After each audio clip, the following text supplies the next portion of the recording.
তিনিটা লবিত বিভক্ত ৰাজ্যিক বিজেপি। এটাৰ নেতৃত্বত হিমন্ত বিশ্ব শৰ্মা, আনটোৰ সৰ্বানন্দ সোণোৱাল। লবি ৰাজনীতি দিলীপ শইকীয়াৰো।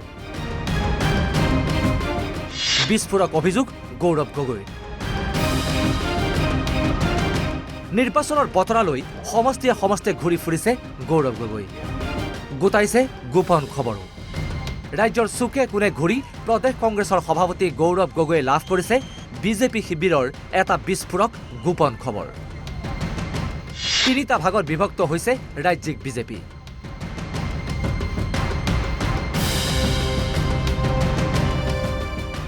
এটা ফৈদ হিমন্ত বিশ্ব শৰ্মাৰ আৰু আনটো ফৈদ সৰ্বানন্দ সোণোৱালৰ। লবি আছে দিলীপ শইকীয়াৰো। এতিয়া বিজেপিত এই তিনি লবিৰ মাজত চলিছে তীব্ৰ সংঘাত। শনিবাৰে সংবাদ মাধ্যমৰ সন্মুখত এই কথা আনন্দমনে ৰাজহুৱা কৰিলে সাংসদ গৌৰৱ গগৈয়ে। আমি দেখিছো যে এটা সৰ্বানন্দ সোণোৱাল ডাঙৰীয়া শিবিৰ, এটা দিলীপ শইকীয়া ডাঙৰীয়া শিবিৰ আৰু এটা হিমন্ত বিশ্ব শৰ্মা ডাঙৰীয়া শিবিৰ। আৰু যদি হিমন্ত বিশ্ব শৰ্মা ডাঙৰীয়া শিবিৰৰ ভিতৰত সোমাবলৈ বিচাৰে তেতিয়া সৰ্বানন্দ সোণোৱাল ডাঙৰীয়া গালি পাৰিব লাগিব, পোষ্টৰ পৰা মুখখনটো মোহাৰিব লাগিব।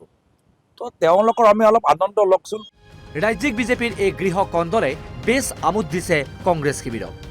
এই কথাও ৰাজহুৱা কৰিলে প্ৰদেশ কংগ্ৰেছৰ সভাপতিগৰাকীয়ে। মই আমাৰ দলৰ সতীৰ্থসকলক কৈছোঁ, মিত্ৰজোঁটৰ আমাৰ সতীৰ্থসকল, অলপ আমি বিজেপি দলৰ তেওঁলোকৰ যে থান বান পৰিস্থিতি তাৰ অলপ আনন্দ লওকচোন। পিছে বিৰোধী শিবিৰৰ খবৰ ৰখা গৌৰৱ গগৈয়ে কেতিয়াবা পাইছেনে নিজ দলৰ ভিতৰৰ খবৰ? কোনে দলীয় সদস্য নোহোৱাকৈ কৰিলে টিকেটৰ আবেদন? কেনেকৈ নিলম্বিত নীলমণি সেন ডেকাই টিকট বিচাৰিলে? টিকট বিচৰাসকলৰ সমষ্টিত কাৰ কিমান গ্ৰহণযোগ্যতা? এইবোৰ খবৰ চাগে পোৱা নাই গৌৰৱ গগৈয়ে। টিকট বিচাৰি আজি ৰাজীৱ ভৱনত কংগ্ৰেছ জিন্দাবাদ দিয়া সকলে যে পচন্দৰ নেতাই টিকট নাপালে ৰাজীৱ ভৱনত কংগ্ৰেছ মুৰ্দাবাদ দিব পাৰে, সেই কথাও চাগে অনুমান কৰিব পৰা নাই গৌৰৱ গগৈয়ে।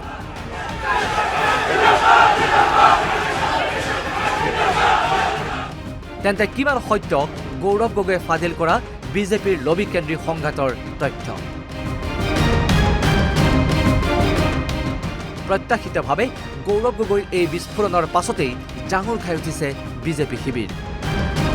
পিছে গৌৰৱ গগৈৰ এই তথ্যৰ সত্যতা কিমান সেয়া স্পষ্ট হ'ব অনাগত সময়তহে। ভিডিঅ' জাৰ্নেলিষ্ট শংকৰৰ সহযোগত ৰমেন কলিতা আৰু দীপাংকৰ মেধিৰ ৰিপৰ্ট, অসম লাইভ 24।